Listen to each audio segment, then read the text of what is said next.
A Study in Scarlet. Part 1.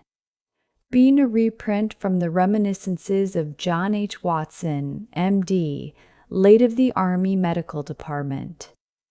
Chapter 1. Mr. Sherlock Holmes.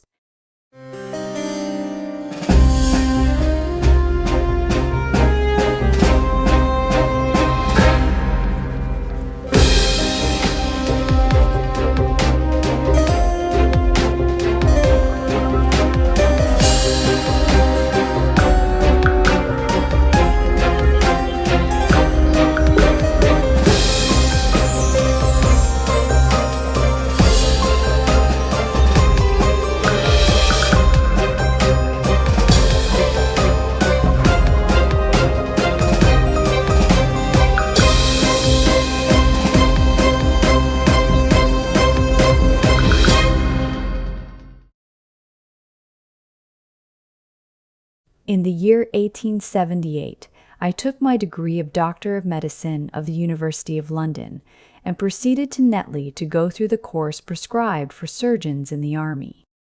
Having completed my studies there, I was duly attached to the 5th Northumberland Fusiliers as assistant surgeon. The regiment was stationed in India at the time, and before I could join it, the Second Afghan War had broken out. On landing at Bombay, I learned that my corps had advanced through the passes and was already deep in the enemy's country. I followed, however, with many other officers who were in the same situation as myself and succeeded in reaching Kandahar in safety, where I found my regiment and at once entered upon my new duties. The campaign brought honors and promotion to many, but for me it had nothing but misfortune and disaster. I was removed from my brigade and attached to the Berkshires, with whom I served at the fatal Battle of Maiwand.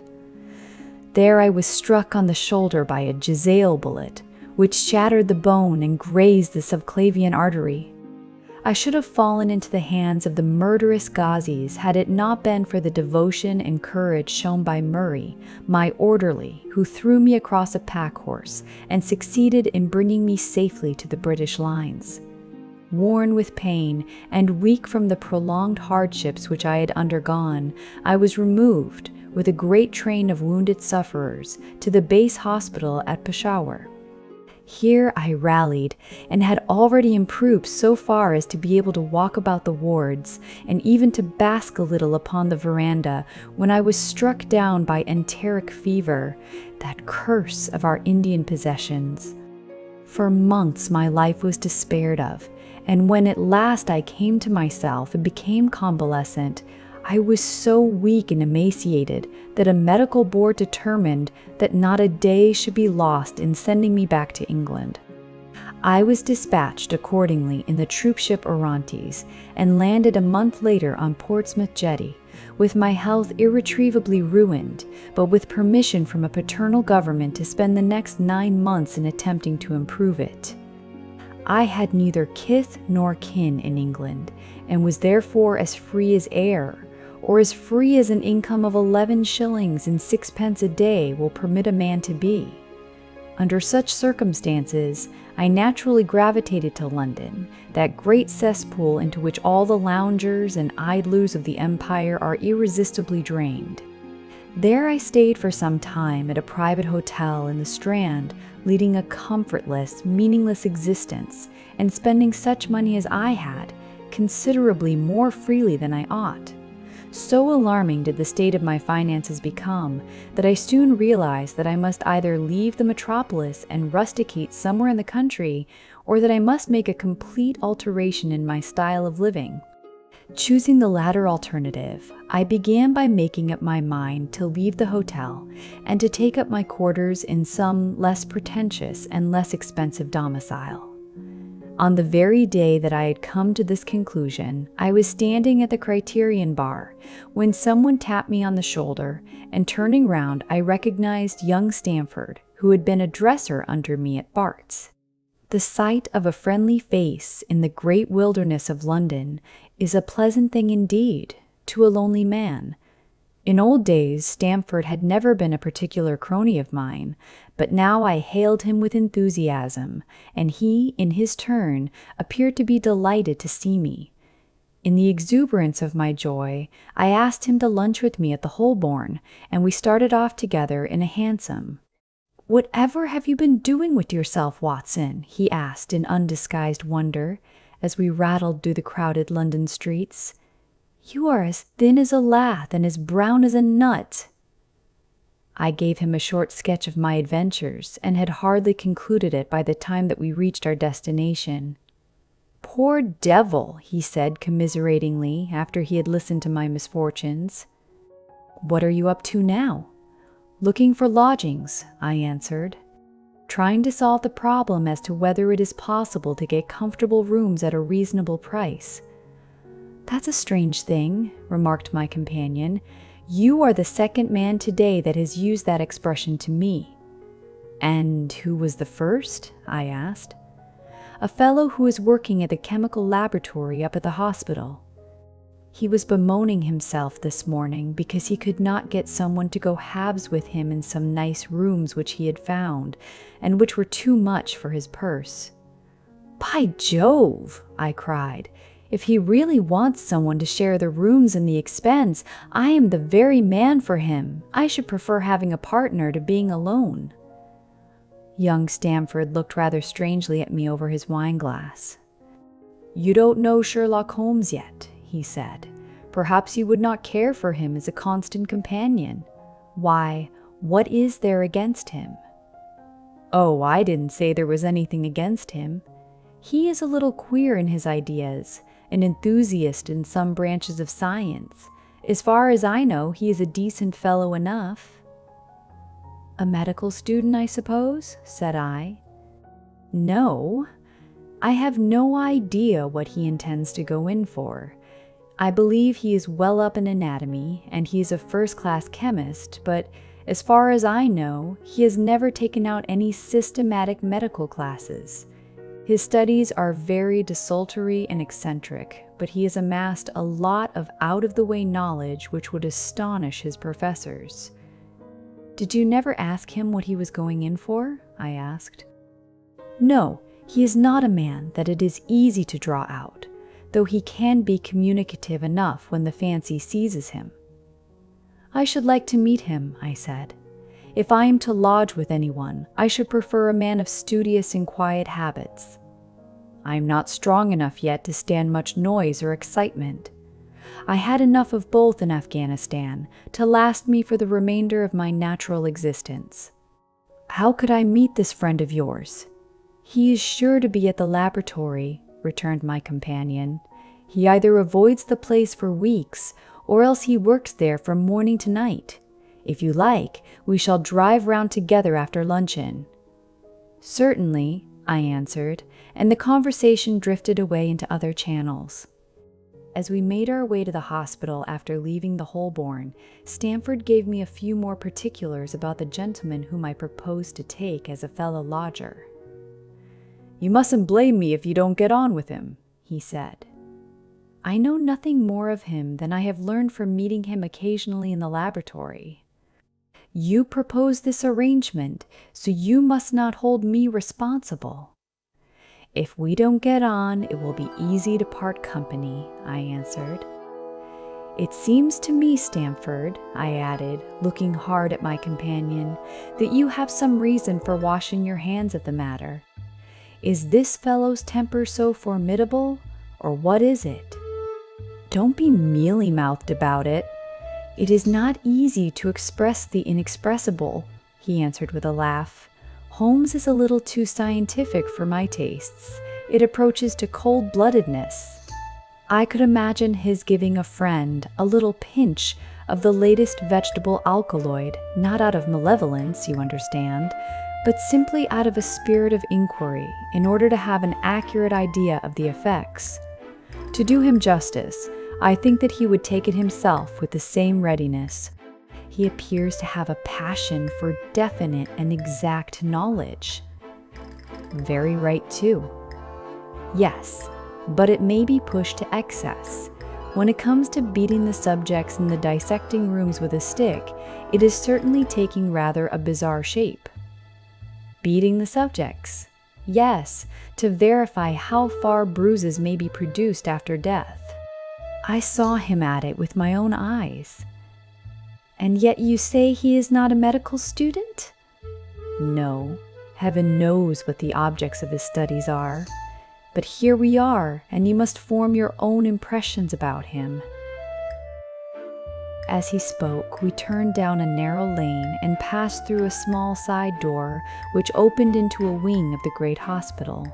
It was familiar ground to me, and I needed no guiding as we ascended the bleak stone staircase and made our way down the long corridor with its vista of whitewashed wall and dun-colored doors. Near the further end, a low-arched passage branched away from it and led to the chemical laboratory. This was a lofty chamber, lined and littered with countless bottles. Broad, low tables were scattered about, which bristled with retorts, test tubes, and little Bunsen lamps with their blue flickering flames. There was only one student in the room who was bending over a distant table absorbed in his work. At the sound of our steps, he glanced round and sprang to his feet with a cry of pleasure. "I've found it!" "I've found it!" he shouted to my companion, running towards us with a test tube in his hand. "I have found a reagent which is precipitated by hemoglobin and by nothing else." Had he discovered a gold mine, greater delight could not have shone upon his features. "Dr. Watson, Mr. Sherlock Holmes," said Stamford, introducing us. "How are you?" he said cordially, gripping my hand with a strength for which I should hardly have given him credit. "You have been in Afghanistan, I perceive." "How on earth did you know that?" I asked in astonishment. "Never mind," said he, chuckling to himself. "The question now is about hemoglobin. No doubt you see the significance of this discovery of mine." "It is interesting, chemically, no doubt," I answered, "but practically?" "Why, man, it is the most practical medical legal discovery for years. Don't you see that it gives us an infallible test for blood stains? Come over here now." He seized me by the coat sleeve in his eagerness and drew me over to the table at which he had been working. "Let us have some fresh blood," he said, digging a long bodkin into his finger and drawing off the resulting drop of blood in a chemical pipette. "Now, I add this small quantity of blood to a liter of water. You perceive that the resulting mixture has the appearance of pure water. The proportion of blood cannot be more than 1 in a million. I have no doubt, however, that we shall be able to obtain the characteristic reaction." As he spoke, he threw into the vessel a few white crystals and then added some drops of a transparent fluid. In an instant, the contents assumed a dull mahogany color, and a brownish dust was precipitated to the bottom of the glass jar. "Ha! Ha!" he cried, clapping his hands and looking as delighted as a child with a new toy. "What do you think of that?" "It seems to be a very delicate test," I remarked. "Beautiful, beautiful. The old guaiacum test was very clumsy and uncertain. So is the microscopic examination for blood corpuscles. The latter is valueless if the stains are a few hours old. Now, this appears to act as well whether the blood is old or new. Had this test been invented, there are hundreds of men now walking the earth who would long ago have paid the penalty of their crimes." "Indeed," I murmured. "Criminal cases are continually hinging upon that one point. A man is suspected of a crime months, perhaps, after it has been committed. His linen or clothes are examined, and brownish stains discovered upon them. Are they blood stains, or mud stains, or rust stains, or fruit stains, or what are they? That is a question which has puzzled many an expert, and why? Because there is no reliable test. Now we have the Sherlock Holmes's test, and there will no longer be any difficulty." His eyes fairly glittered as he spoke, and he put his hand over his heart and bowed as if to some applauding crowd conjured up by his imagination. "You are to be congratulated," I remarked, considerably surprised at his enthusiasm. "There was the case of von Bischoff at Frankfurt last year. He would certainly have been hung had this test been in existence. Then there was Mason of Bradford, and the notorious Muller, and Lefebvre of Montpellier, and Sampson of New Orleans. I could name a score of cases in which it would have been decisive." "You seem to be a walking calendar of crime," said Stamford with a laugh. "You might start a paper on those lines. Call it the Police News of the Past."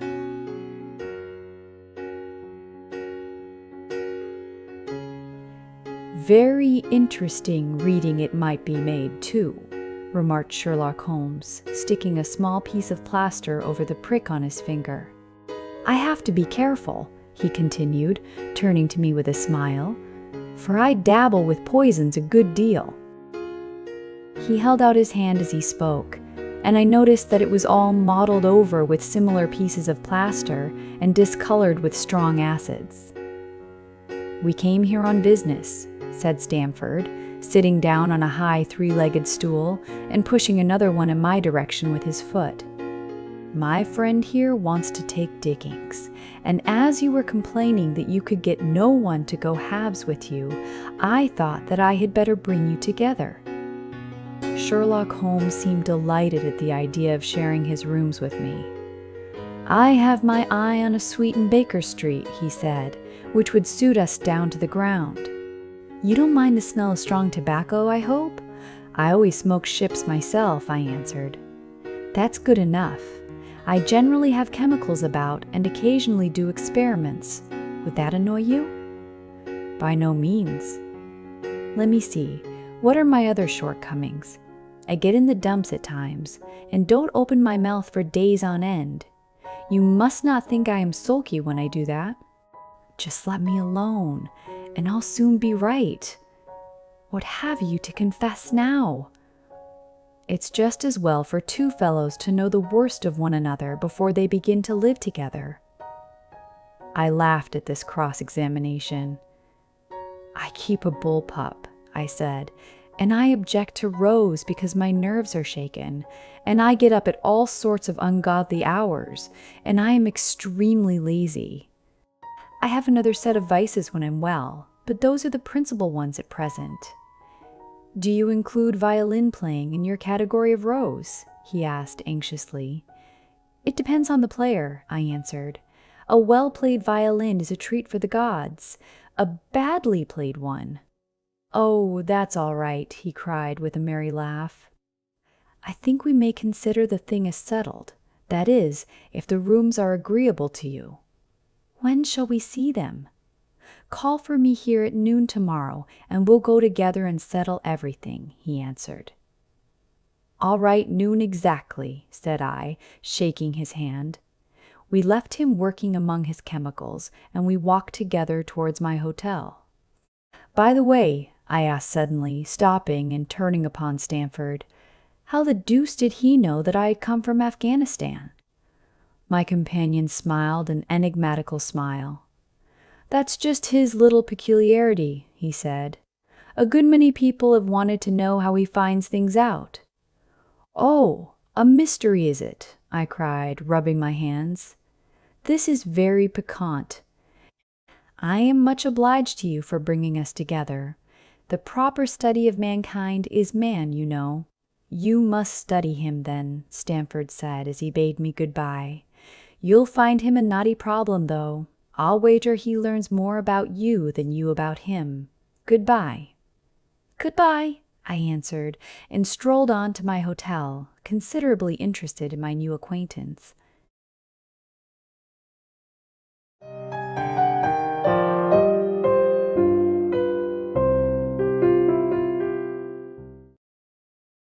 Chapter 2. The Science of Deduction.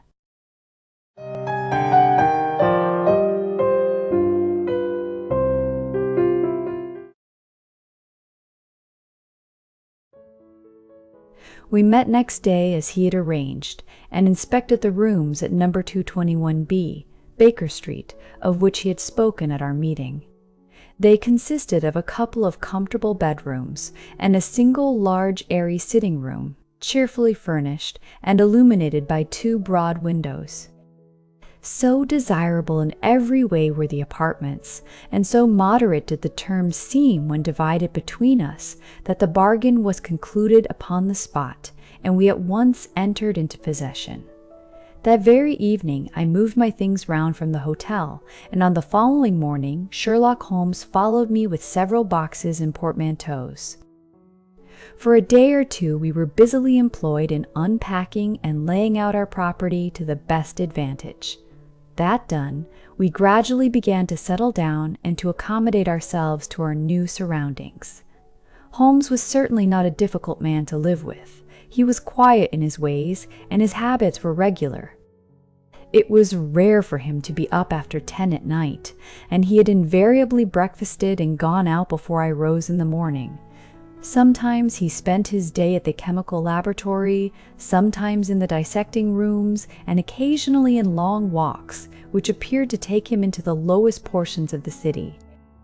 Nothing could exceed his energy when the working fit was upon him, but now and again a reaction would seize him, and for days on end he would lie upon the sofa in the sitting room, hardly uttering a word or moving a muscle from morning to night. On these occasions I have noticed such a dreamy, vacant expression in his eyes that I might have suspected him of being addicted to the use of some narcotic, had not the temperance and cleanliness of his whole life forbidden such a notion. As the weeks went by, my interest in him and my curiosity as to his aims in life gradually deepened and increased. His very person and appearance were such as to strike the attention of the most casual observer. In height he was rather over 6 feet, and so excessively lean that he seemed to be considerably taller.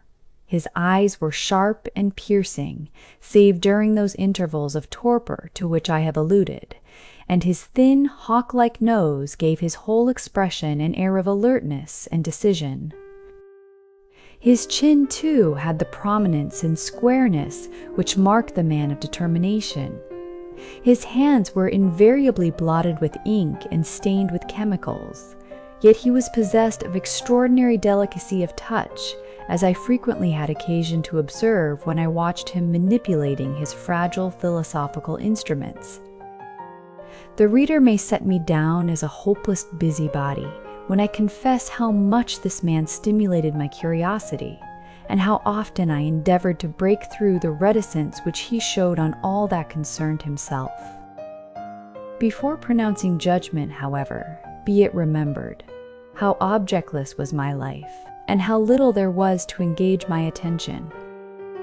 My health forbade me from venturing out unless the weather was exceptionally genial, and I had no friends who would call upon me and break the monotony of my daily existence.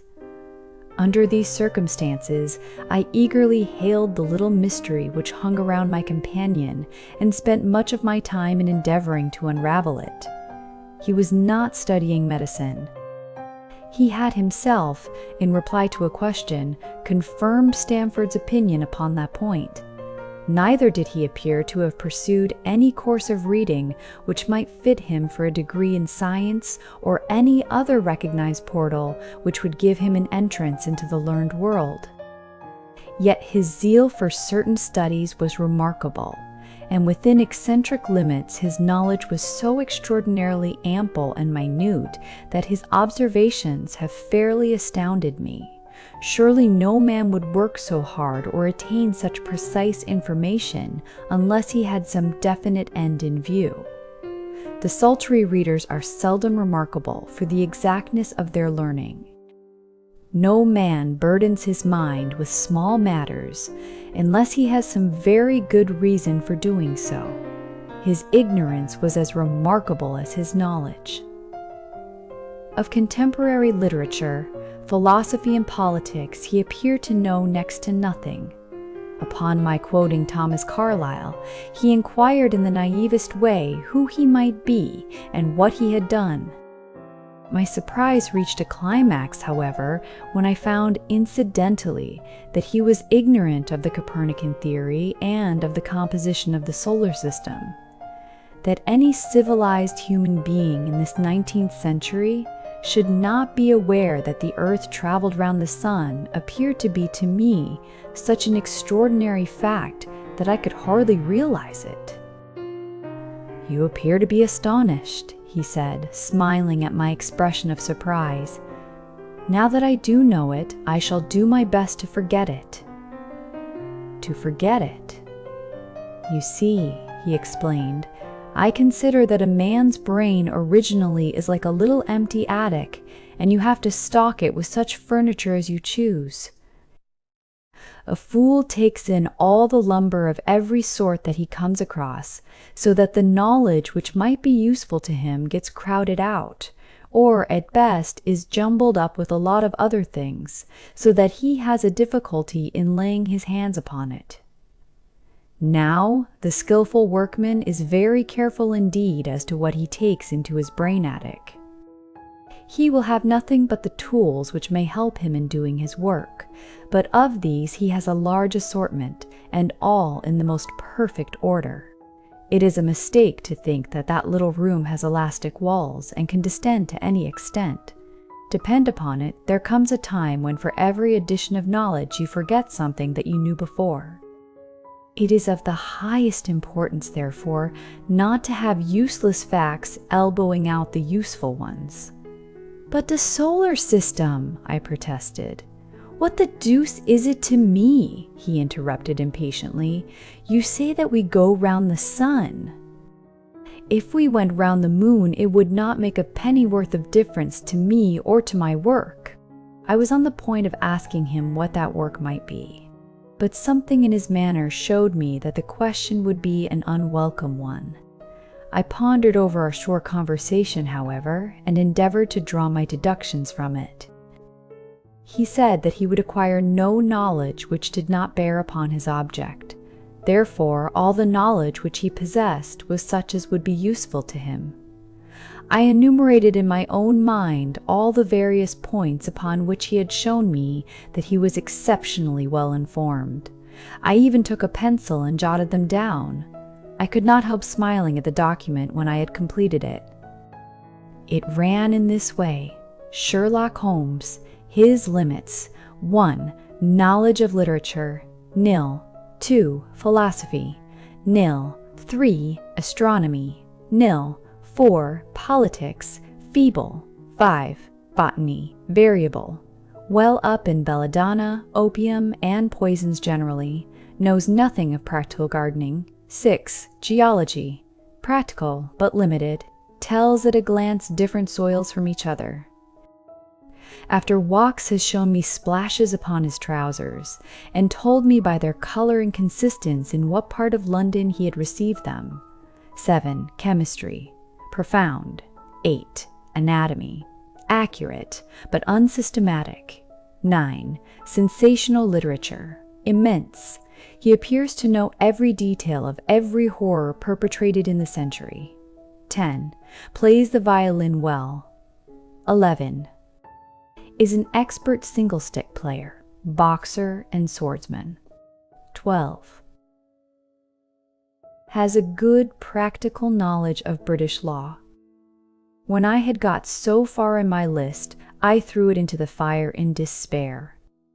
If I can only find what the fellow is driving at by reconciling all these accomplishments and discovering a calling which meets them all, I said to myself, I may as well give up the attempt at once. I see that I have alluded above to his powers upon the violin. These were very remarkable, but as eccentric as all his other accomplishments. That he could play pieces, and difficult pieces, I knew well, because at my request he has played me some of Mendelssohn's Lieder and other favorites. When left to himself, however, he would seldom produce any music or attempt any recognized air. Leaning back in his armchair of an evening, he would close his eyes and scrape carelessly at the fiddle which was thrown across his knee. Sometimes the chords were sonorous and melancholy. Occasionally they were fantastic and cheerful. Clearly they reflected the thoughts which possessed him, but whether the music aided those thoughts, or whether the playing was simply the result of a whim or fancy was more than I could determine. I might have rebelled against these exasperating solos, had it not been that he usually terminated them by playing in quick succession a whole series of my favorite airs as a slight compensation for the trial upon my patience. During the first week or so we had no callers, and I had begun to think that my companion was as friendless a man as I was myself. Presently, however, I found that he had many acquaintances, and those in the most different classes of society. There was one little, sallow, rat-faced, dark-eyed fellow who was introduced to me as Mr. Lestrade, and who came 3 or 4 times in a single week. One morning a young girl called, fashionably dressed, and stayed for half an hour or more. The same afternoon brought a gray-headed, seedy visitor, looking like a Jew peddler, who appeared to me to be much excited, and who was closely followed by a slipshod elderly woman. On another occasion, an old white-haired gentleman had an interview with my companion, and on another, a railway porter in his velveteen uniform. When any of these nondescript individuals put in an appearance, Sherlock Holmes used to beg for the use of the sitting room, and I would retire to my bedroom. He always apologized to me for putting me to this inconvenience.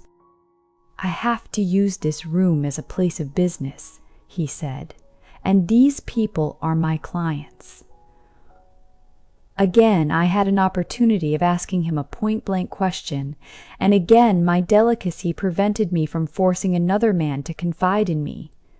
I imagined at the time that he had some strong reason for not alluding to it, but he soon dispelled the idea by coming round to the subject of his own accord.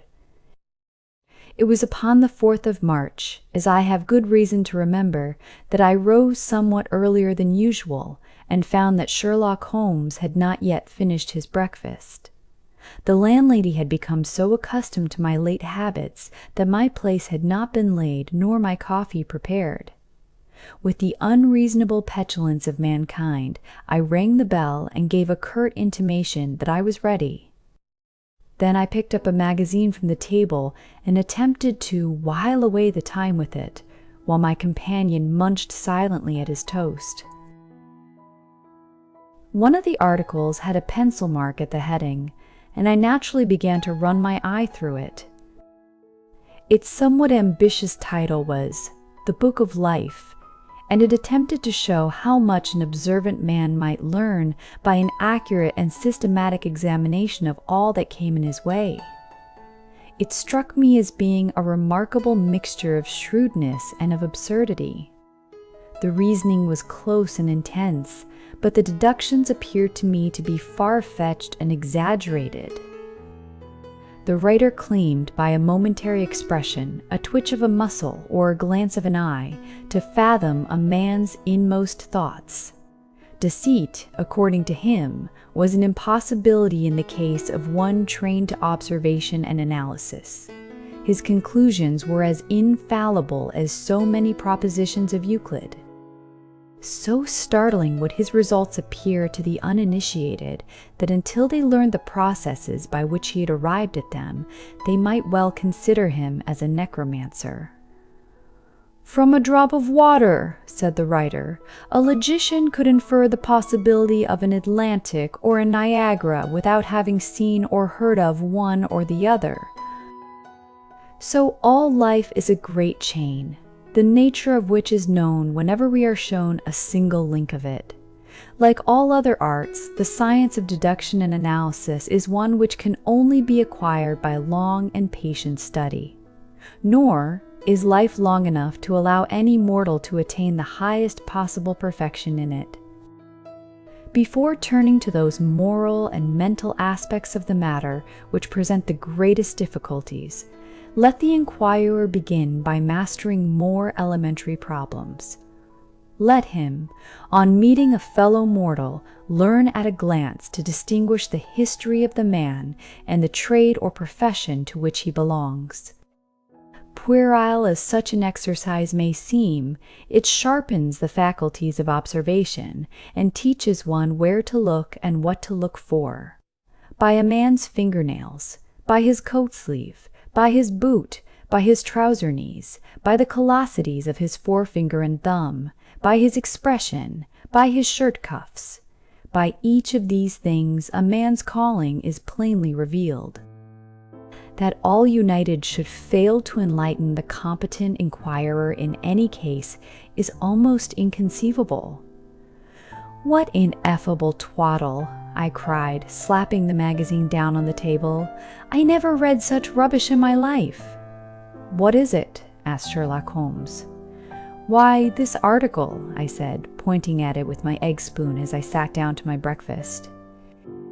"I see that you have read it since you have marked it. I don't deny that it is smartly written. It irritates me, though. It is evidently the theory of some armchair lounger who evolves all these neat little paradoxes in the seclusion of his own study. It is not practical. I should like to see him clap down in a third-class carriage on the Underground and ask to give the trades of all his fellow travelers. I would lay 1,000 to 1 against him." "You would lose your money," Sherlock Holmes remarked calmly. "As for the article, I wrote it myself. You. Yes, I have a turn both for observation and for deduction. The theories which I have expressed there, and which appear to you to be so chimerical, are really extremely practical, so practical that I depend upon them for my bread and cheese." "And how?" I asked involuntarily. "Well, I have a trade of my own. I suppose I am the only one in the world. I'm a consulting detective, if you can understand what that is. Here in London, we have lots of government detectives and lots of private ones. When these fellows are at fault, they come to me, and I manage to put them on the right scent. They lay all the evidence before me, and I am generally able, by the help of my knowledge of the history of crime, to set them straight. There is a strong family resemblance about misdeeds, and if you have all the details of 1,000 at your finger ends, it is odd if you can't unravel the 1,001st. Lestrade is a well-known detective. He got himself into a fog recently over a forgery case, and that was what brought him here. And these other people? They are mostly sent on by private inquiry agencies. They are all people who are in trouble about something and want a little enlightening. I listen to their story, they listen to my comments, and then I pocket my fee." "But do you mean to say," I said, "that without leaving your room you can unravel some knot which other men can make nothing of, although they have seen every detail for themselves?" "Quite so. I have a kind of intuition that way. Now and again a case turns up which is a little more complex. Then I have to bustle about and see things with my own eyes. You see, I have a lot of special knowledge which I apply to the problem and which facilitates matters wonderfully. Those rules of deduction laid down in that article which aroused your scorn are invaluable to me in practical work. Observation with me is second nature. You appeared to be surprised when I told you, on our first meeting, that you had come from Afghanistan. You were told, no doubt?"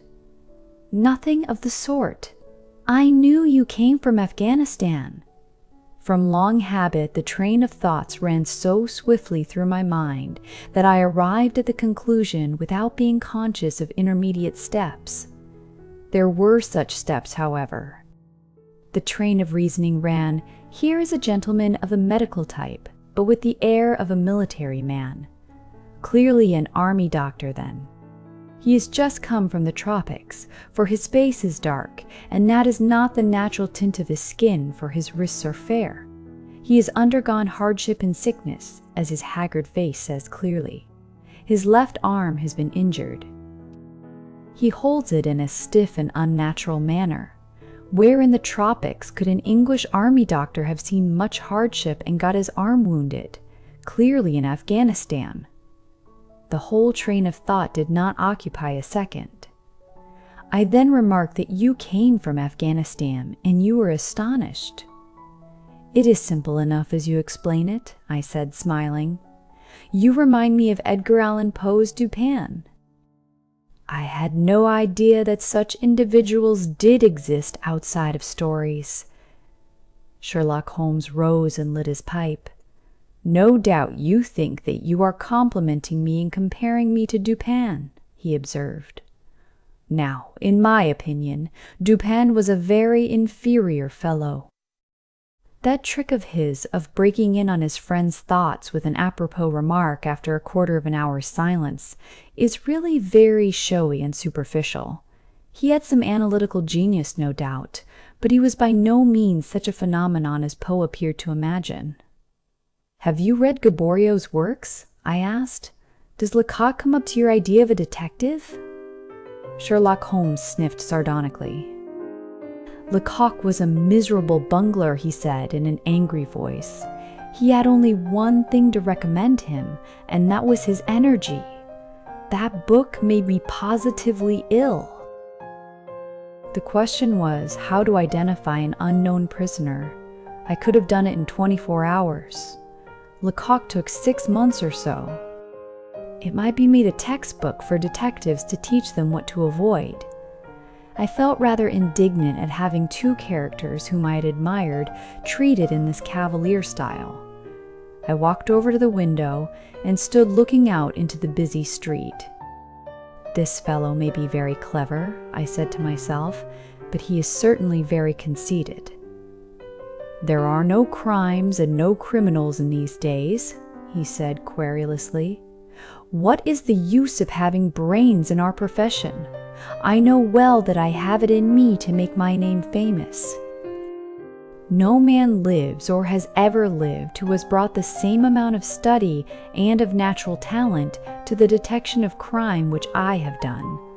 And what is the result? There is no crime to detect, or, at most, some bungling villainy with a motive so transparent that even a Scotland Yard official can see through it. I was still annoyed at his bumptious style of conversation. I thought it best to change the topic. I wonder what that fellow is looking for, I asked, pointing to a stalwart, plainly dressed individual who was walking slowly down the other side of the street, looking anxiously at the numbers. He had a large blue envelope in his hand and was evidently the bearer of a message. You mean the retired sergeant of Marines, said Sherlock Holmes. Brag and bounce, thought I to myself. He knows that I cannot verify his guess. The thought had hardly passed through my mind when the man whom we were watching caught sight of the number on our door and ran rapidly across the roadway. We heard a loud knock, a deep voice below, and heavy steps ascending the stair. For Mr. Sherlock Holmes, he said, stepping into the room and handing my friend the letter. Here was an opportunity of taking the conceit out of him. He little thought of this when he made that random shot. May I ask, my lad, I said in the blandest voice, what your trade may be? Commissionaire, sir, he said gruffly. Uniform away for repairs. And you were? I asked with a slightly malicious glance at my companion. A sergeant, sir. Royal Marine Light Infantry, sir. No answer? Right, sir. He clicked his heels together, raised his hand in a salute, and was gone.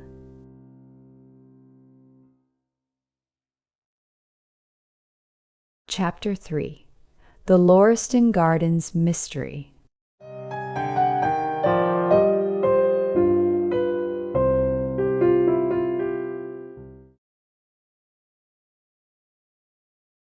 I confess that I was considerably startled by this fresh proof of the practical nature of my companion's theories. My respect for his powers of analysis increased wondrously. There still remained some lurking suspicion in my mind, however, that the whole thing was a prearranged episode, intended to dazzle me, though what earthly object he could have in taking me in was past my comprehension. When I looked at him, he had finished reading the note, and his eyes had assumed the vacant, lackluster expression which showed mental abstraction. "How in the world did you deduce that?" I asked. "Deduce what?" said he petulantly. "Why, that he was a retired sergeant of Marines." "I have no time for trifles," he answered brusquely, then with a smile. "Excuse my rudeness." "You broke the thread of my thoughts, but perhaps it is as well. So you actually were not able to see that that man was a sergeant of Marines?" "No, indeed. It was easier to know it than to explain why I knew it. If you were asked to prove that 2 and 2 made 4, you might find some difficulty, and yet you are quite sure of the fact. Even across the street I could see a great blue anchor tattooed on the back of the fellow's hand. That smacked of the sea. He had a military carriage, however, and regulation side whiskers. There we have the Marine. He was a man with some amount of self-importance and a certain air of command. You must have observed the way in which he held his head and swung his cane. A steady, respectable, middle-aged man, too, on the face of him, all facts which led me to believe that he had been a sergeant. "Wonderful!" I ejaculated. "Commonplace," said Holmes, though I thought from his expression that he was pleased at my evident surprise and admiration. "I said just now that there were no criminals." "It appears that I am wrong. Look at this." He threw me over the note which the commissionaire had brought. "Why," I cried as I cast my eye over it, "this is terrible." "It does seem to be a little out of the common," he remarked calmly. "Would you mind reading it to me aloud? This is the letter which I read to him. My dear Mr. Sherlock Holmes, there has been a bad business during the night at 3 Lauriston Gardens off the Brixton Road. Our man on the beat saw a light there about 2 in the morning, and as the house was an empty one, suspected that something was amiss. He found the door open, and in the front room, which is bare of furniture, discovered the body of a gentleman, well dressed, and having cards in his pocket bearing the name of Enoch J. Drebber, Cleveland, Ohio, USA. There had been no robbery, nor is there any evidence as to how the man met his death. There are marks of blood in the room, but there is no wound upon his person. We are at a loss as to how he came into the empty house. Indeed, the whole affair is a puzzler. If you can come round to the house any time before 12, you will find me there. I have left everything in statu quo until I hear from you. If you are unable to come, I shall give you fuller details, and would esteem it a great kindness if you would favor me with your opinion. Yours faithfully, Tobias Gregson. Gregson is the smartest of the Scotland Yarders, my friend remarked. He and Lestrade are the pick of a bad lot. They are both quick and energetic, but conventional, shockingly so. They have their knives into one another, too. They are as jealous as a pair of professional beauties. There will be some fun over this case if they are both put upon the scent. I was amazed at the calm way in which he rippled on. "Surely there is not a moment to be lost," I cried. "Shall I go and order you a cab?" "I'm not sure about whether I shall go. I am the most incurably lazy devil that ever stood in shoe leather. That is, when the fit is on me, for I can be spry enough at times. Why, it is just such a chance as you have been longing for." "My dear fellow, what does it matter to me? Supposing I unravel the whole matter, you may be sure that Gregson, Lestrade, and Co. will pocket all the credit. That comes of being an unofficial personage." "But he begs you to help him." "Yes, he knows that I am his superior, and acknowledges it to me, but he would cut his tongue out before he would own it to any third person. However, we may as well go and have a look. I shall work it out on my own hook. I may have a laugh at them if I have nothing else. Come on." He hustled on his overcoat and bustled about in a way that showed that an energetic fit had superseded the apathetic one. "Get your hat," he said. "You wish me to come?" "Yes, if you have nothing better to do." A minute later, we were both in a hansom, driving furiously for the Brixton Road. It was a foggy, cloudy morning, and a dun-colored veil hung over the housetops, looking like the reflection of the mud-colored streets beneath. My companion was in the best of spirits and prattled away about Cremona fiddles and the difference between a Stradivarius and an Amati. As for myself, I was silent, for the dull weather and the melancholy business upon which we were engaged depressed my spirits. "You don't seem to give much thought to the matter in hand," I said at last, interrupting Holmes's musical disquisition. "No data yet," he answered. "It is a capital mistake to theorize before you have all the evidence. It biases the judgment." "You will have your data soon," I remarked, pointing with my finger. "This is the Brixton Road, and that is the house, if I am not very much mistaken." "So it is. Stop, driver, stop." We were still 100 yards or so from it, but he insisted upon our alighting, and we finished our journey upon foot. Number 3, Lauriston Gardens wore an ill-omened and minatory look. It was one of 4 which stood back some little way from the street, 2 being occupied and 2 empty. The latter looked out with 3 tiers of vacant, melancholy windows, which were blank and dreary, save that here and there a "To Let" card had developed like a cataract upon the bleared panes. A small garden sprinkled over with a scattered eruption of sickly plants separated each of these houses from the street, and was traversed by a narrow pathway, yellowish in color, and consisting apparently of a mixture of clay and of gravel. The whole place was very sloppy from the rain which had fallen through the night. The garden was bounded by a 3-foot brick wall with a fringe of wood rails upon the top, and against this wall was leaning a stalwart police constable, surrounded by a small knot of loafers, who craned their necks and strained their eyes in the vain hope of catching some glimpse of the proceedings within. I had imagined that Sherlock Holmes would at once have hurried into the house and plunged into a study of the mystery. Nothing appeared to be further from his intention. With an air of nonchalance which, under the circumstances, seemed to me to border upon affectation, he lounged up and down the pavement and gazed vacantly at the ground, the sky, the opposite houses, and the line of railings. Having finished his scrutiny, he proceeded slowly down the path, or rather down the fringe of grass which flanked the path, keeping his eyes riveted upon the ground. Twice he stopped, and once I saw him smile and heard him utter an exclamation of satisfaction. There were many marks of footsteps upon the wet clayey soil, but since the police had been coming and going over it, I was unable to see how my companion could hope to learn anything from it. Still, I had had such extraordinary evidence of the quickness of his perceptive faculties that I had no doubt that he could see a great deal which was hidden from me.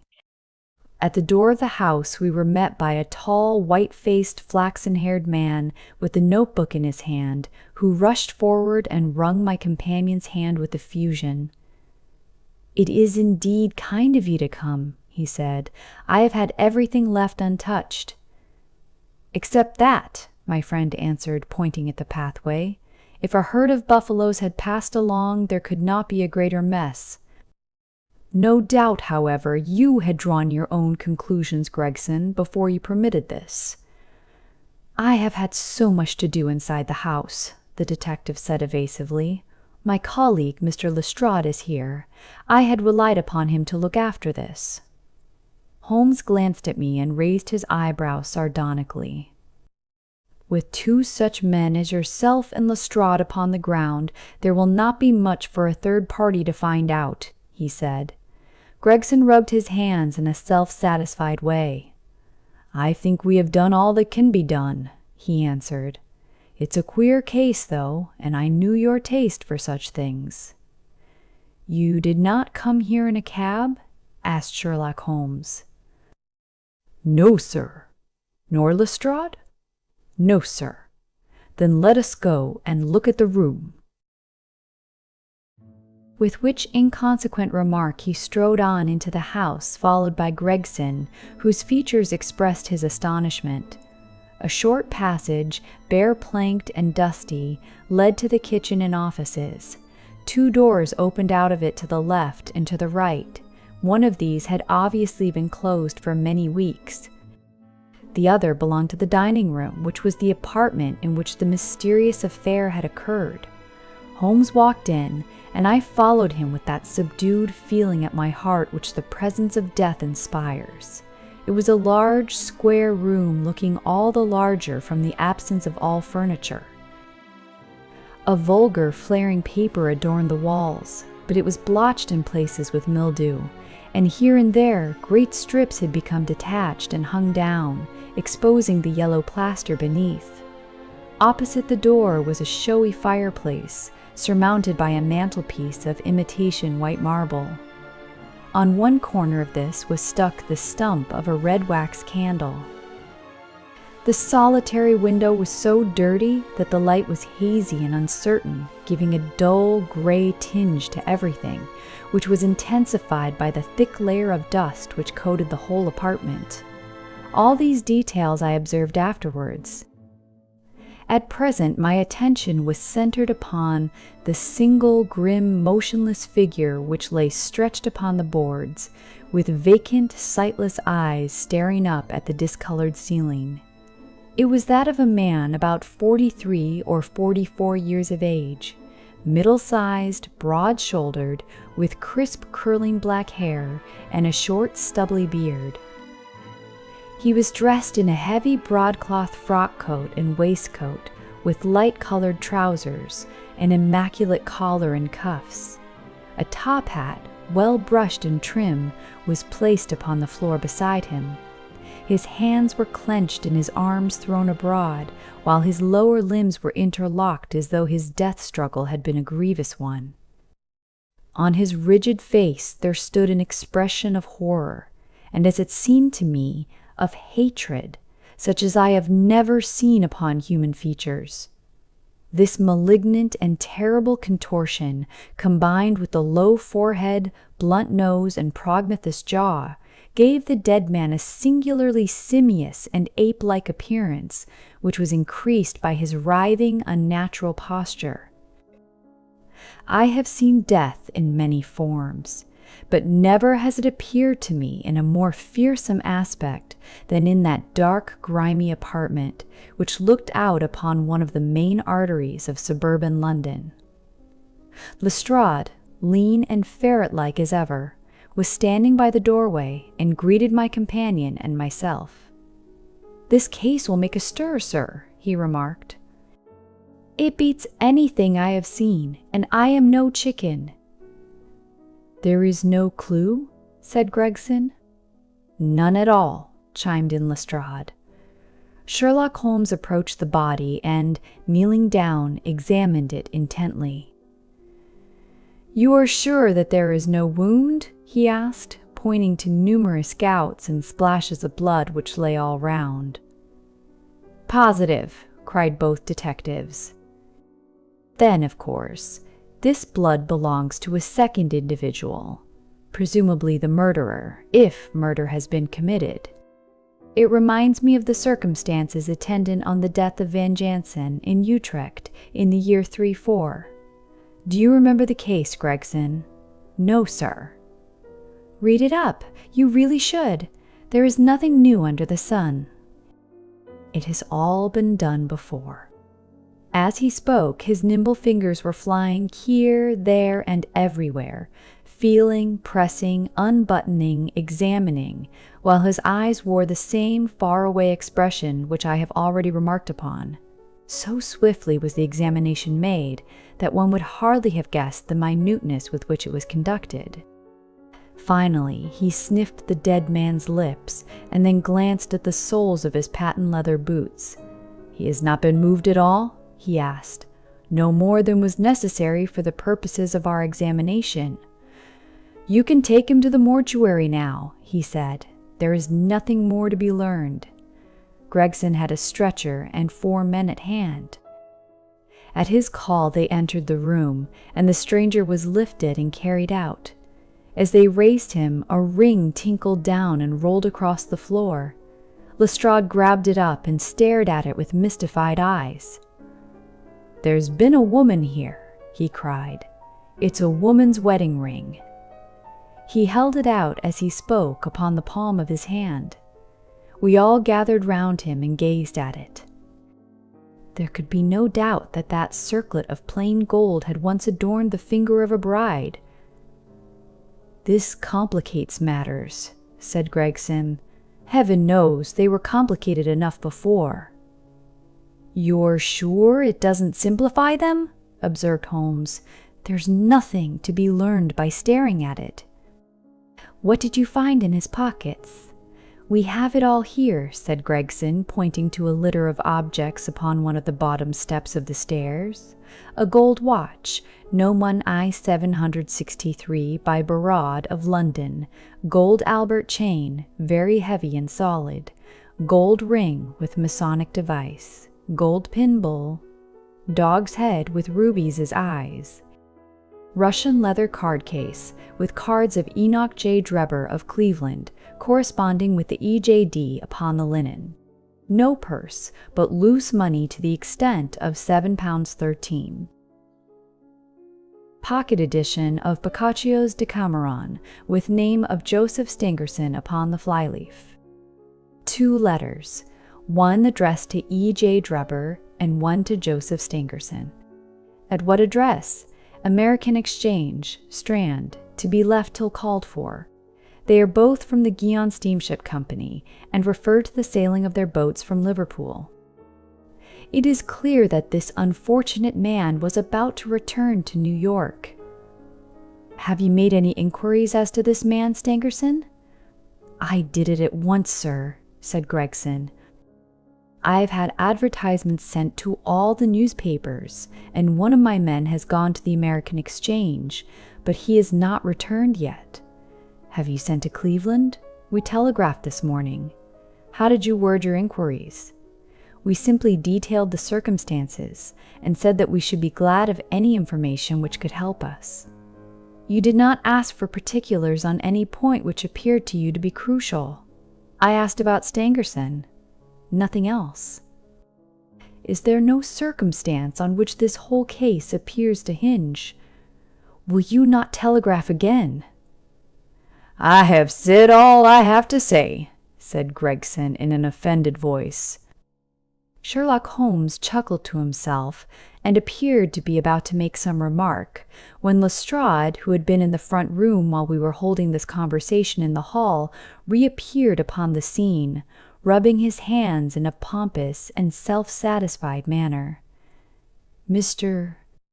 Gregson, he said, I have just made a discovery of the highest importance, and one which would have been overlooked had I not made a careful examination of the walls.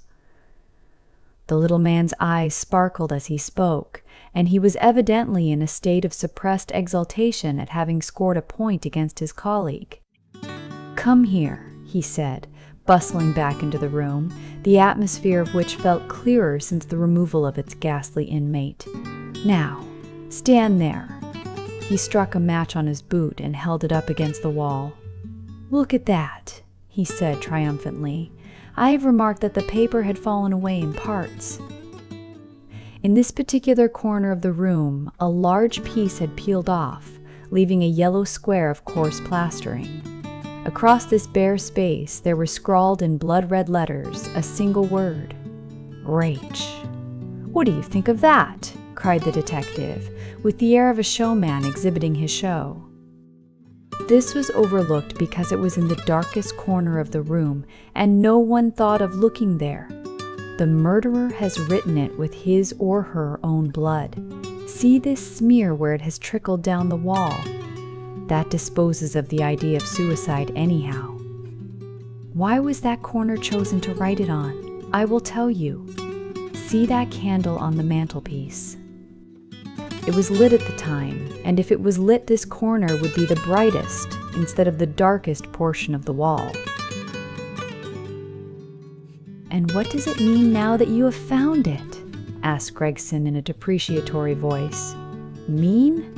Why, it means that the writer was going to put the female name Rachel, but was disturbed before he or she had time to finish. You mark my words, when this case comes to be cleared up, you will find that a woman named Rachel has something to do with it. It's all very well for you to laugh, Mr. Sherlock Holmes. You may be very smart and clever, but the old hound is the best when all is said and done.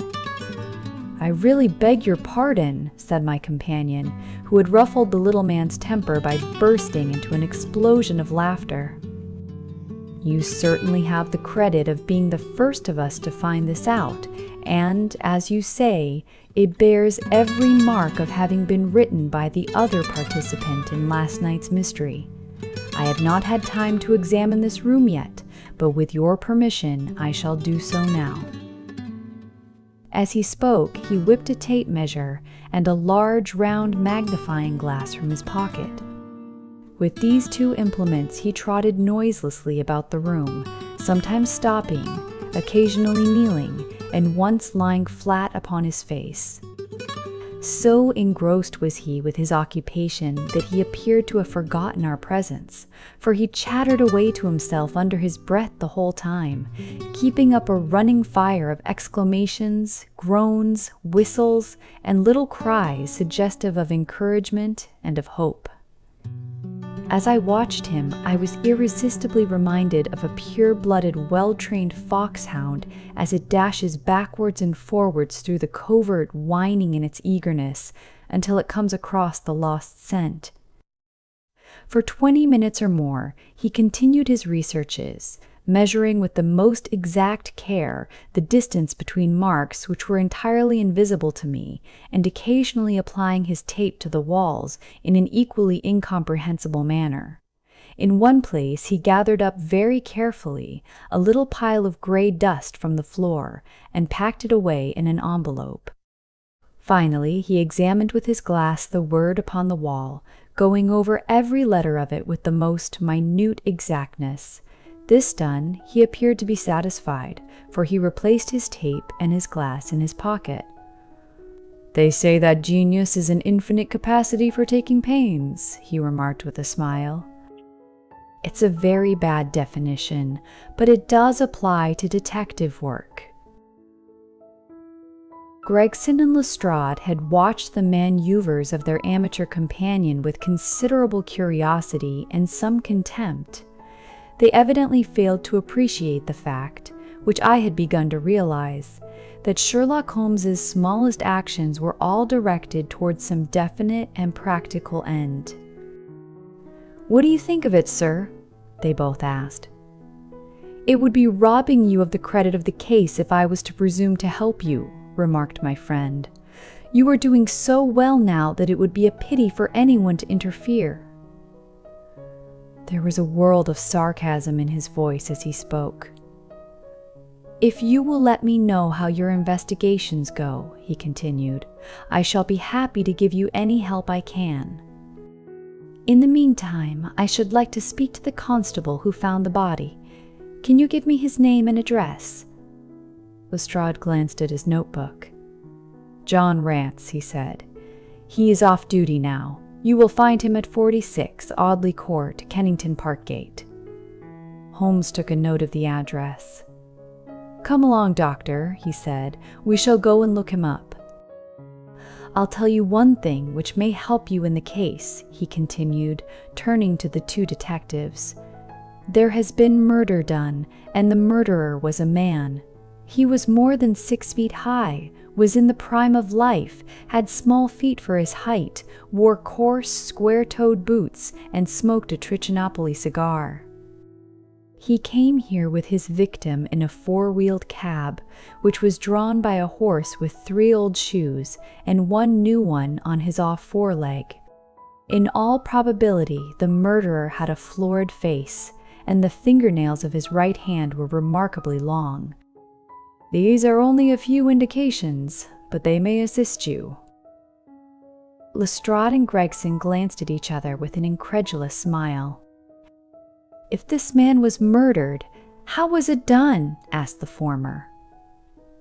"Poison," said Sherlock Holmes curtly, and strode off. "One other thing, Lestrade," he added, turning round at the door. "Rach is the German for revenge, so don't lose your time looking for Miss Rachel." With which Parthian shot he walked away, leaving the 2 rivals open-mouthed behind him.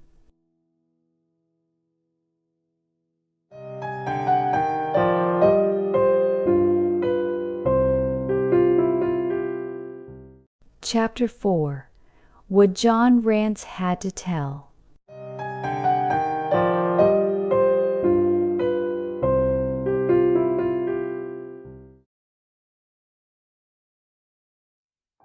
It was 1 o'clock when we left number 3, Lauriston Gardens. Sherlock Holmes led me to the nearest telegraph office, whence he dispatched a long telegram. He then hailed a cab and ordered the driver to take us to the address given us by Lestrade. "There is nothing like first-hand evidence," he remarked. "As a matter of fact, my mind is entirely made up upon the case, but still, we may as well learn all that is to be learned." "You amaze me, Holmes," said I. "Surely you are not as sure as you pretend to be of all those particulars which you gave." "There's no room for a mistake," he answered. The very first thing which I observed on arriving there was that a cab had made 2 ruts with its wheels close to the curb. Now, up to last night, we have had no rain for a week, so that those wheels which left such a deep impression must have been there during the night. There were the marks of the horse's hooves, too, the outline of one of which was far more clearly cut than that of the other 3, showing that that was a new shoe. Since the cab was there after the rain began, and was not there at any time during the morning, I have Gregson's word for that. It follows that it must have been there during the night, and, therefore, that it brought those 2 individuals to the house. "That seems simple enough," said I. "But how about the other man's height? Why, the height of a man, in 9 cases out of 10, can be told from the length of his stride." "It is a simple calculation enough, though there is no use my boring you with figures. I had this fellow's stride both on the clay outside and on the dust within. Then I had a way of checking my calculation. When a man writes on a wall, his instinct leads him to write about the level of his own eyes, now that writing was just over 6 feet from the ground. It was child's play." "And his age?" I asked. "Well, if a man can stride 4.5 feet without the smallest effort, he can't be quite in the sere and yellow. That was the breadth of a puddle on the garden walk, which he had evidently walked across. Patent leather boots had gone round, and square toes had hopped over. There is no mystery about it at all. I am simply applying to ordinary life a few of those precepts of observation and deduction which I advocated in that article. Is there anything else that puzzles you?" "The fingernails and the trichinopoly," I suggested. "The writing on the wall was done with a man's forefinger dipped in blood." My glass allowed me to observe that the plaster was slightly scratched in doing it, which would not have been the case if the man's nail had been trimmed. I gathered up some scattered ash from the floor. It was dark in color and flaky, such an ash as is only made by a trichinopoly. I have made a special study of cigar ashes. In fact, I have written a monograph upon the subject. I flatter myself that I can distinguish at a glance the ash of any known brand, either of cigar or of tobacco. It is just in such details that the skilled detective differs from the Gregson and Lestrade type. "And the florid face?" I asked. Ah, that was a more daring shot, though I have no doubt that I was right. "You must not ask me that at the present state of the affair." I passed my hand over my brow. "My head is in a whirl," I remarked. "The more one thinks of it, the more mysterious it grows. How came these two men, if there were two men, into an empty house? What has become of the cabman who drove them? How could one man compel another to take poison? Where did the blood come from? What was the object of the murderer, since robbery had no part in it? How came the woman's ring there? Above all, why should the second man write up the German word RAC before decamping? I confess that I cannot see any possible way of reconciling all these facts." My companion smiled approvingly. "You sum up the difficulties of the situation succinctly and well," he said. "There is much that is still obscure, though I have quite made up my mind on the main facts. As to poor Lestrade's discovery, it was simply a blind intended to put the police upon a wrong track by suggesting socialism and secret societies. It was not done by a German. The A, if you noticed, was printed somewhat after the German fashion. Now, a real German invariably prints in the Latin character, so that we may safely say that this was not written by one, but by a clumsy imitator who overdid his part. It was simply a ruse to divert inquiry into a wrong channel. I'm not going to tell you much more of the case, Doctor. You know a conjurer gets no credit when once he has explained his trick, and if I show you too much of my method of working, you will come to the conclusion that I am a very ordinary individual after all." "I shall never do that," I answered. "You have brought detection as near an exact science as it ever will be brought in this world." My companion flushed up with pleasure at my words, and the earnest way in which I uttered them. I had already observed that he was as sensitive to flattery on the score of his art as any girl could be of her beauty. "I'll tell you one other thing," he said. Patent Leathers and Square Toes came in the same cab, and they walked down the pathway together as friendly as possible, arm in all probability. When they got inside, they walked up and down the room, or rather, Patent Leathers stood still while Square Toes walked up and down.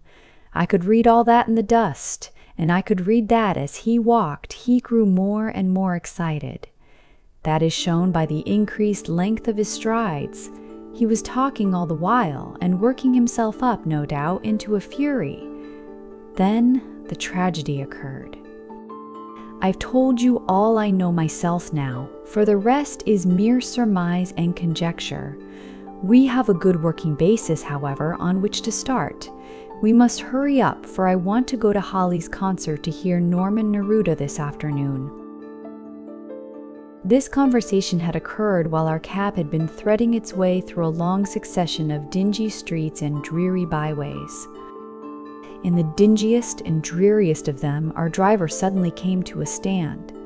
"That's Audley Court in there," he said, pointing to a narrow slit in the line of dead-colored brick. "You'll find me here when you come back."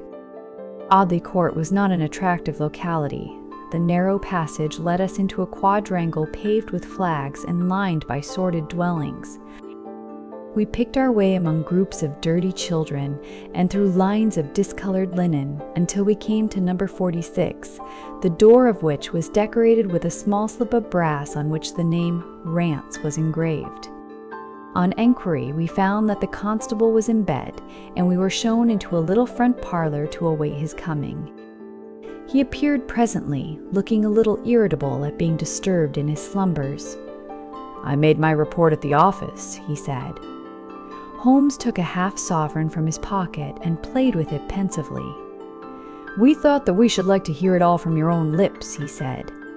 "I shall be most happy to tell you anything I can," the constable answered with his eyes upon the little golden disc. "Just let us hear it all in your own way as it occurred." Rance sat down on the horsehair sofa and knitted his brows as though determined not to omit anything in his narrative. "I'll tell it ye from the beginning," he said. "My time is from 10 at night to 6 in the morning. At 11 there was a fight at the White Hart, but bar that all was quiet enough on the beat. At 1 o'clock it began to rain, and I met Harry Murcherham, who has the Holland Grove beat, and we stood together at the corner of Henrietta Street a-talkin'. Presently, maybe about 2 or a little after, I thought I would take a look round and see that all was right down the Brixton Road. It was precious dirty and lonely. Not a soul did I meet all the way down, though a cab or two went past me. I was a-strolling down, thinking between ourselves how uncommon handy a 4 of gin hot would be, when suddenly the glint of a light caught my eye in the window of that same house. Now, I knew that them 2 houses in Lauriston Gardens was empty, on account of him that owns them who won't have the drains seen to, though the very last tenant what lived in one of them died of typhoid fever. I was knocked all in a heap, therefore, at seeing a light in the window, and I suspected as something was wrong. When I got to the door, you stopped, and then walked back to the garden gate, my companion interrupted. What did you do that for? Rance gave a violent jump and stared at Sherlock Holmes with the utmost amazement upon his features. Why, that's true, sir, he said, though how you come to know it, heaven only knows. You see, when I got up to the door, it was so still and so lonesome that I thought I'd be none the worse for someone with me. I ain't afeard of anything on this side of the grave, but I thought that maybe it was him that died of the typhoid inspecting the drains. What killed him? The thought gave me a kind of turn, and I walked back to the gate to see if I could see Murcher's lantern, but there wasn't no sign of him nor of anyone else. There was no one in the street? Not a living soul, sir, nor as much as a dog. Then I pulled myself together and went back and pushed the door open. All was quiet inside, so I went into the room where the light was a-burnin'. There was a candle flickerin' on the mantelpiece, a red wax one, and by its light I saw. Yes, I know all that you saw. You walked around the room several times, and you knelt down by the body, and then you walked through and tried the kitchen door, and then— John Rance sprang to his feet with a frightened face and suspicion in his eyes. "Where was you hid to see all that?" he cried. "It seems to me that you knows a deal more than you should." Holmes laughed and threw his card across the table to the constable. "Don't get arresting me for the murder," he said. "I am one of the hounds and not the wolf. Mr. Gregson or Mr. Lestrade will answer for that. Go on, though. What did you do next?" Rance resumed his seat, without, however, losing his mystified expression. I went back to the gate and sounded my whistle. That brought Murcher and 2 more to the spot. Was the street empty then? Well, it was, as far as anybody that could be of any good goes. What do you mean? The constable's features broadened into a grin. "I've seen many a drunk chap in my time," he said, "but never anyone so crying drunk as that cove." He was at the gate when I came out, a-leanin' up agin the railings, and a-singin' at the pitch of his lungs about Columbine's newfangled banner, or some such stuff. He couldn't stand, far less help. "What sort of a man was he?" asked Sherlock Holmes. John Rance appeared to be somewhat irritated at this digression. "He was an uncommon drunk sort of man," he said. "He'd have found hisself in the station if we hadn't been so took up. His face, his dress, didn't you notice them?" Holmes broke in impatiently. "I should think I did notice them, seeing that I had to prop him up, me and Murcher between us. He was a long chap, with a red face, the lower part muffled round. "That will do," cried Holmes. "What became of him? We'd enough to do without looking after him," the policeman said in an aggrieved voice. "I'll wager he found his way home all right. How was he dressed?" "A brown overcoat." "Had he a whip in his hand?" "A whip? No." "He must have left it behind," muttered my companion. "You didn't happen to see or hear a cab after that?" "No." "There's a half-sovereign for you," my companion said, standing up and taking his hat. "I am afraid, Rance, that you will never rise in the force. That head of yours should be for use as well as ornament. You might have gained your sergeant's stripes last night. The man whom you held in your hands is the man who holds the clue of this mystery and whom we are seeking. There is no use of arguing about it now. I tell you that it is so. Come along, Doctor." We started off for the cab together, leaving our informant incredulous, but obviously uncomfortable. "The blundering fool," Holmes said bitterly as we drove back to our lodgings. Just to think of his having such an incomparable bit of good luck and not taking advantage of it. I am rather in the dark still. It is true that the description of this man tallies with your idea of the second party in this mystery, but why should he come back to the house after leaving it? That is not the way of criminals. The ring, man, the ring. That was what he came back for. If we have no other way of catching him, we can always bait our line with the ring. I shall have him, Doctor. I'll lay you 2-to-1 that I have him. I must thank you for it all. I might not have gone but for you, and so have missed the finest study I ever came across. A study in Scarlet, eh? Why shouldn't we use a little art jargon? There's the scarlet thread of murder running through the colorless skein of life, and our duty is to unravel it and isolate it and expose every inch of it. And now for lunch, and then for Norman Neruda. Her attack and her bowing are splendid. What's that little thing of Chopin she plays so magnificently? Tra-la-la-lira, lira-lira, lay. Leaning back in the cab, this amateur bloodhound caroled away like a lark while I meditated upon the many-sidedness of the human mind.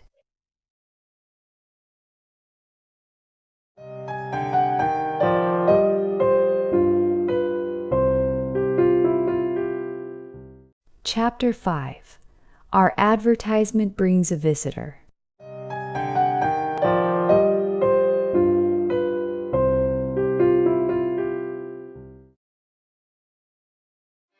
Our morning's exertions had been too much for my weak health, and I was tired out in the afternoon. After Holmes's departure for the concert, I lay down upon the sofa and endeavored to get a couple of hours' sleep. It was a useless attempt. My mind had been too much excited by all that had occurred, and the strangest fancies and surmises crowded into it. Every time that I closed my eyes, I saw before me the distorted, baboon-like countenance of the murdered man. So sinister was the impression which that face had produced upon me that I found it difficult to feel anything but gratitude for him who had removed its owner from the world. If ever human features bespoke vice of the most malignant type, they were certainly those of Enoch J. Drebber of Cleveland. Still, I recognized that justice must be done, and that the depravity of the victim was no condonement in the eyes of the law. The more I thought of it, the more extraordinary did my companion's hypothesis, that the man had been poisoned, appear. I remembered how he had sniffed his lips, and had no doubt that he had detected something which had given rise to the idea. Then, again, if not poison, what had caused the man's death, since there was neither wound nor marks of strangulation? But, on the other hand, whose blood was that which lay so thickly upon the floor? There were no signs of a struggle, nor had the victim any weapon with which he might have wounded an antagonist. As long as all these questions were unsolved, I felt that sleep would be no easy matter, either for Holmes or myself.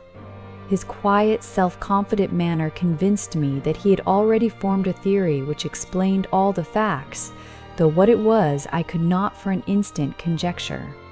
He was very late in returning. So late that I knew that the concert could not have detained him all the time.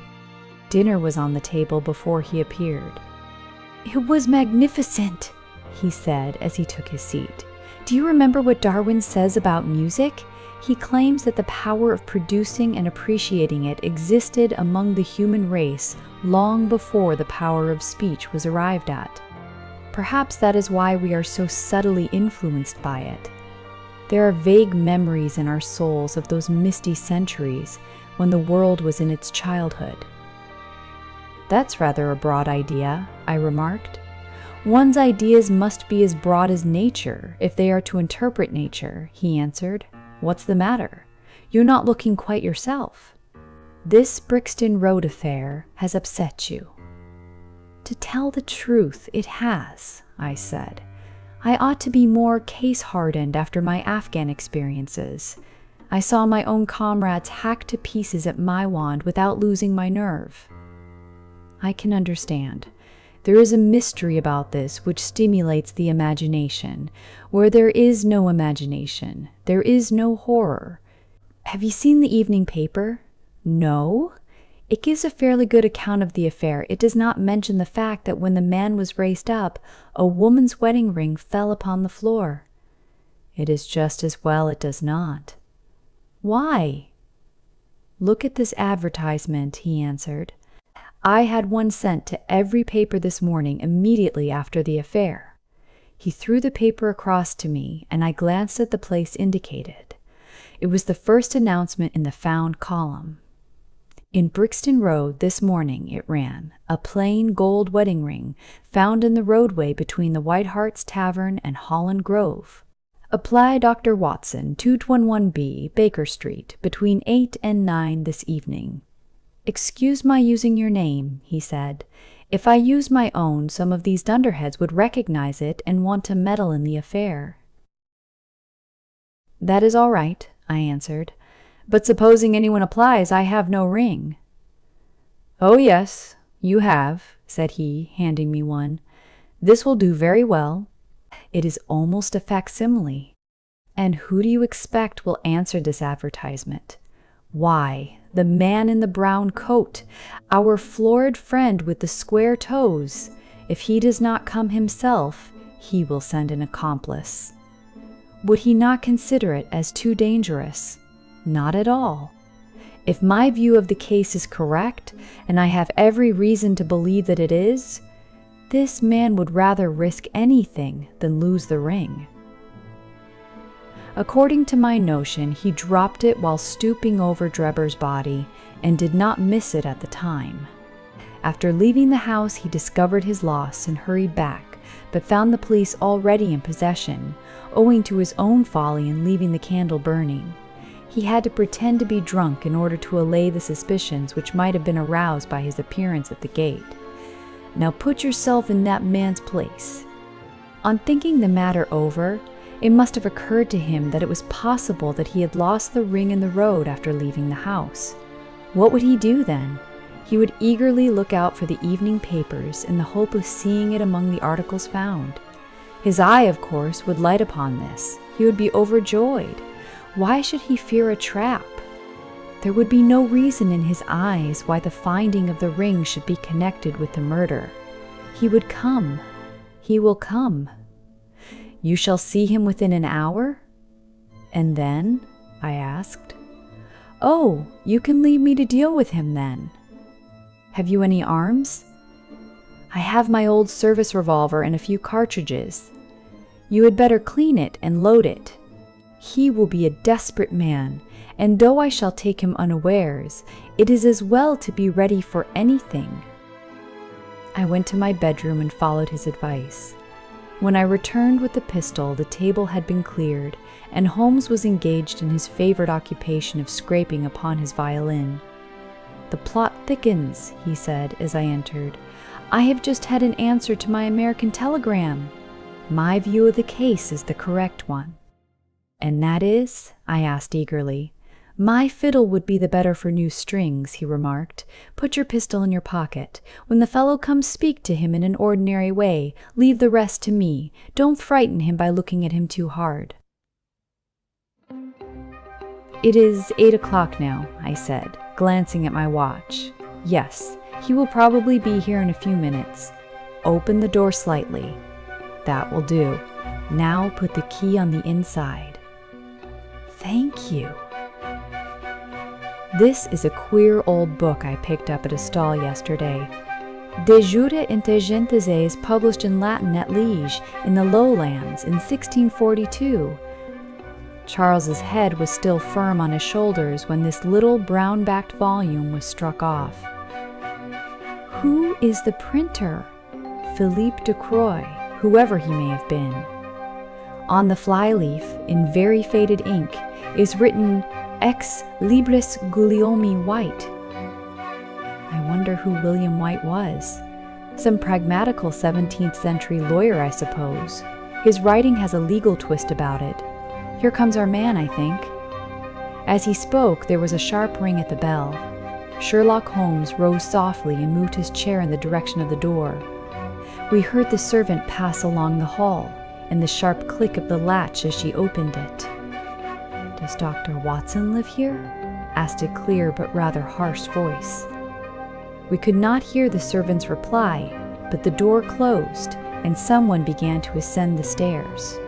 The footfall was an uncertain and shuffling one.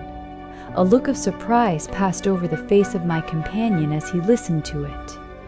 It came slowly along the passage, and there was a feeble tap at the door. "Come in!" I cried.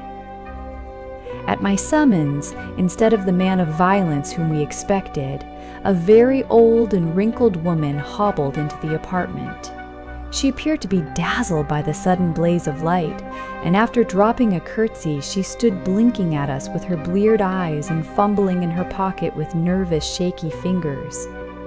I glanced at my companion, and his face had assumed such a disconsolate expression that it was all I could do to keep my countenance. The old crone drew out an evening paper and pointed at our advertisement. "It's this as has brought me, good gentleman," she said, dropping another curtsy. "A gold wedding ring in the Brixton Road. It belongs to my girl Sally, as was married only this time 12-month, which her husband is steward aboard a Union boat, and what he'd say if he come home and found her without her ring is more than I can think, he being short enough at the best of times, but more especially when he has the drink. If it please you, she went to the circus last night along with—" "Is that her ring?" I asked. "The Lord be thanked!" cried the old woman. "Sally will be a glad woman this night." "That's the ring." "And what may your address be?" I inquired, taking up a pencil. 13 Duncan Street, Houndsditch, a weary way from here." "The Brixton Road does not lie between any circus and Houndsditch," said Sherlock Holmes sharply. The old woman faced round and looked keenly at him from her little red-rimmed eyes. "The gentleman asked me for my address," she said.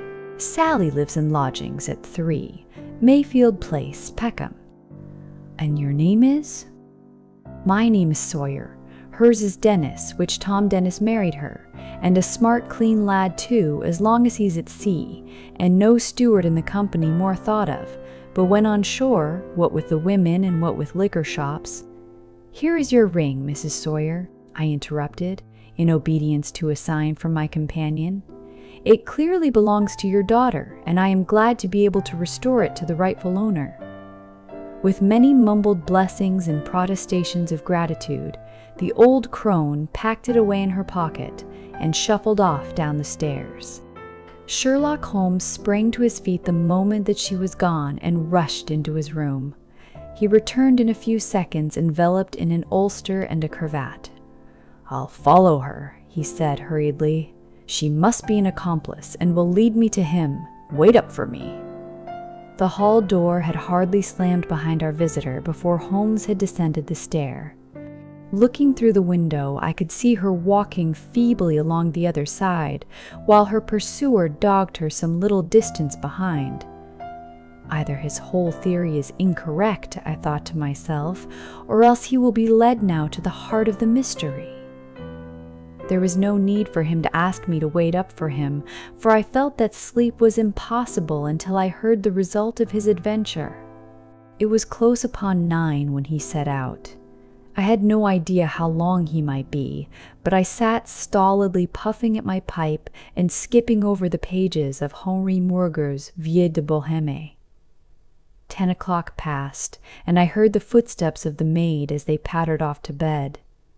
11, and the more stately tread of the landlady passed my door, bound for the same destination.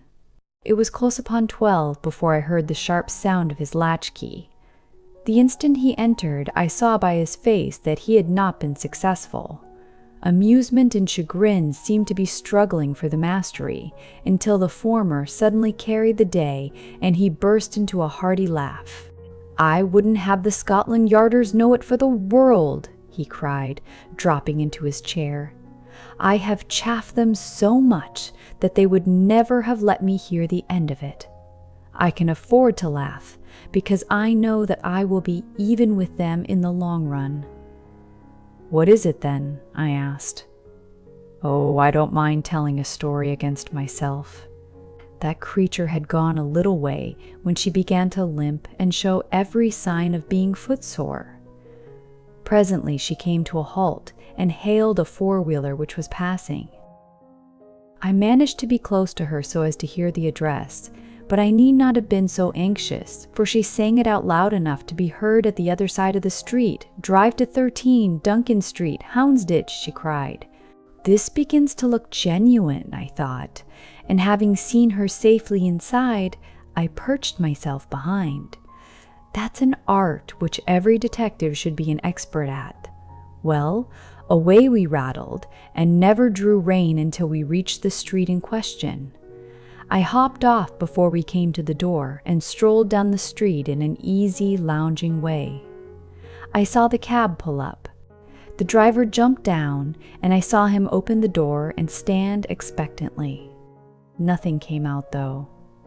When I reached him, he was groping about frantically in the empty cab and giving vent to the finest assorted collection of oaths that ever I listened to. There was no sign or trace of his passenger, and I fear it will be some time before he gets his fare.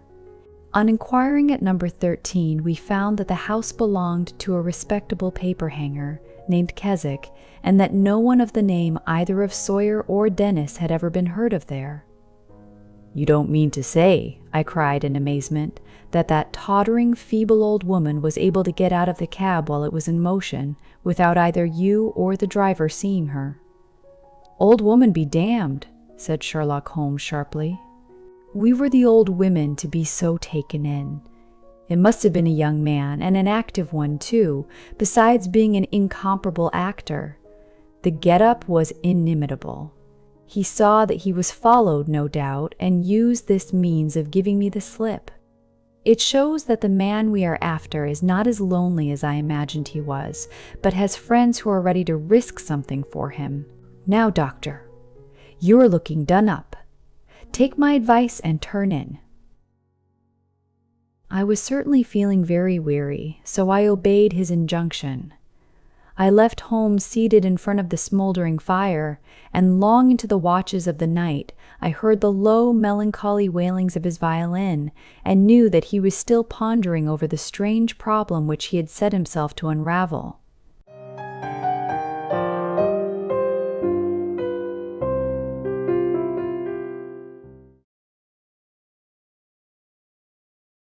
Chapter 6. Tobias Gregson shows what he can do.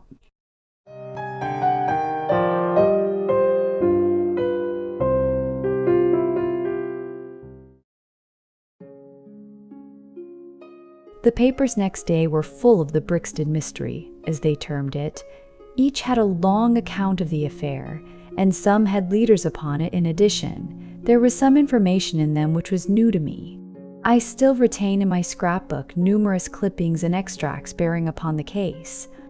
Here is a condensation of a few of them. The Daily Telegraph remarked that in the history of crime there had seldom been a tragedy which presented stranger features. The German name of the victim, the absence of all other motive, and the sinister inscription on the wall all pointed to its perpetration by political refugees and revolutionists. The socialists had many branches in America, and the deceased had, no doubt, infringed their unwritten laws and been tracked down by them. After alluding airily to the Verhemgericht, Aqua Tofana, Carbonari, the Marchioness de Brinvilliers, the Darwinian theory, the principles of Malthus, and the Ratcliffe highway murders, the article concluded by admonishing the government and advocating a closer watch over foreigners in England.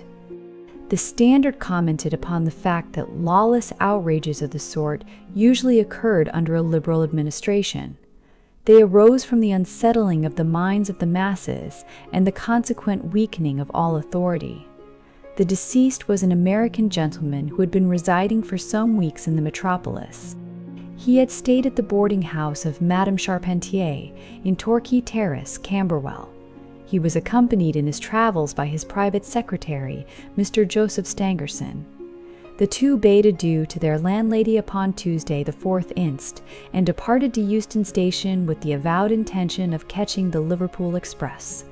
They were afterwards seen together upon the platform. Nothing more is known of them until Mr. Drebber's body was, as recorded, discovered in an empty house in the Brixton Road, many miles from Euston. How he came there, or how he met his fate, are questions which are still involved in mystery. Nothing is known of the whereabouts of Stangerson. We are glad to learn that Mr. Lestrade and Mr. Gregson of Scotland Yard are both engaged upon the case, and it is confidently anticipated that these well-known officers will speedily throw light upon the matter. The Daily News observed that there was no doubt as to the crime being a political one. The despotism and hatred of liberalism which animated the continental governments had had the effect of driving to our shores a number of men who might have made excellent citizens, were they not soured by the recollection of all that they had undergone. Among these men there was a stringent code of honor, any infringement of which was punished by death. Every effort should be made to find the secretary, Stangerson, and to ascertain some particulars of the habits of the deceased. A great step had been gained by the discovery of the address of the house at which he had boarded, a result which was entirely due to the acuteness and energy of Mr. Gregson of Scotland Yard. Sherlock Holmes and I read these notices over together at breakfast, and they appeared to afford him considerable amusement. I told you that, whatever happened, Lestrade and Gregson would be sure to score. That depends on how it turns out. Oh, bless you, it doesn't matter in the least. If the man is caught, it will be on account of their exertions. If he escapes, it will be in spite of their exertions. It's heads I win, and tails you lose. Whatever they do, they will have followers. Un sot trouve toujours un plus sot qui l'admire.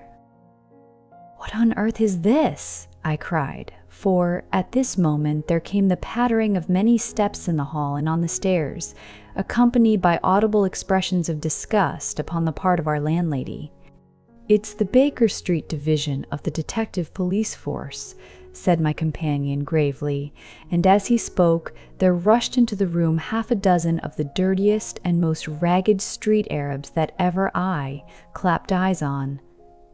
"Tention!" cried Holmes in a sharp tone, and the 6 dirty little scoundrels stood in a line like so many disreputable statuettes. "In future, you shall send up Wiggins alone to report, and the rest of you must wait in the street. Have you found it, Wiggins?" "No, sir, we hain't," said one of the youths. "I hardly expected you would. You must keep on until you do. Here are your wages." He handed each of them a shilling.